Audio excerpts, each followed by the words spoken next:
As chamadas doenças ocupacionais estão previstas na lei. Empresas e empregados devem ficar atentos para que o ambiente profissional seja o mais saudável possível. Esse é o tema de hoje do Justiça e Trabalho. Existem dois tipos de doenças de trabalho. Aquela adquirida por trabalhar em um local insalubre, em contato direto com péssimas condições de higiene, segurança e até mesmo com material tóxico, e as doenças que são causadas pela forma como o trabalhador executa suas atividades, como, por exemplo, a má postura para utilizar um simples mouse. Os riscos para exercer uma profissão são divididos entre físicos, químicos e biológicos. Nesse aspecto, tanto no risco químico como no físico como no biológico, você tem aquilo que se chama níveis de tolerância. E o simples contato não quer dizer que a pessoa vai adoecer ou que ela, por causa daquilo, vai adoecer. Até um certo limite, você pode ter um contato constante sem grandes problemas. A partir dali, você vai ter a tendência ao adoecimento ou de uma vez ou um adoecimento gradual. Para garantir um ambiente saudável para os funcionários e com o menor risco possível, as empresas são obrigadas a realizar anualmente 2 avaliações, como explica o médico. Elas vão fazer avaliações que seriam o PCMSO e o PPRA. O PCMSO vai ver a saúde ocupacional de cada trabalhador na sua função, no seu posto de trabalho e quais são os riscos aos quais eles estão expostos. E o outro seria o de riscos ambientais, em que veria dentro dos postos de trabalho quais seriam os riscos ambientais, dos riscos que o ambiente oferece ao trabalhador e que atitudes a empresa deverá tomar para evitar esses riscos ou diminuí-los. Mas a responsabilidade para evitar acidentes e doenças no trabalho não é apenas do empregador. O empregado também deve cumprir com suas obrigações. E caso não use o equipamento de segurança disponibilizado pela empresa, poderá até ser demitido por justa causa. O convidado de hoje para falar sobre o assunto é o advogado Carlúcio Campos. Boa tarde. Boa tarde. Todo acidente, todo tipo de problema desse tipo, né, no trabalho, ele pode ser indenizado, deve ser indenizado? Doenças psicológicas, por exemplo? Não necessariamente. A grande pergunta que tem que ser feita e ser respondida é se aquela doença ou aquele acidente foi ocasionado por algum evento onde se responda a seguinte pergunta: houve culpa do empregador, indireta ou indireta? O empregador poderia ter evitado aquele acidente ou aquela doença?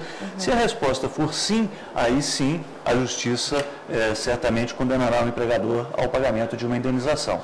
Se não, aí não haverá indenização. Por exemplo, o uso de um mouse, como a gente viu na matéria, né? Quer dizer, o empregador pode dar um curso, até falar, olha gente, tem a postura correta e tudo mais no seu ambiente de trabalho. Mas o empregado pode não, né, fazer isso, não cumprir com essa ordem. E aí, nesse caso? Isso acontece também muito na construção civil, quando o empregado não usa o capacete, né?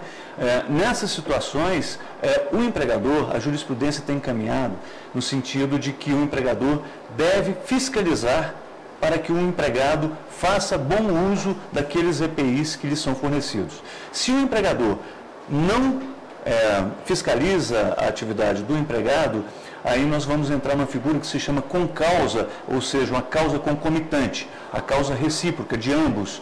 E aí, neste caso, também o empregador será obrigado a indenizar, mas o valor da indenização pode ser mitigado. Nós já temos uma pergunta das ruas, vamos lá?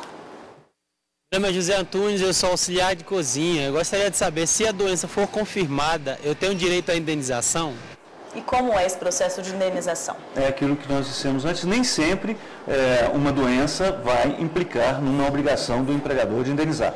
Vai depender da resposta que se dê à pergunta: houve culpa direta ou indireta do empregador para essa circunstância?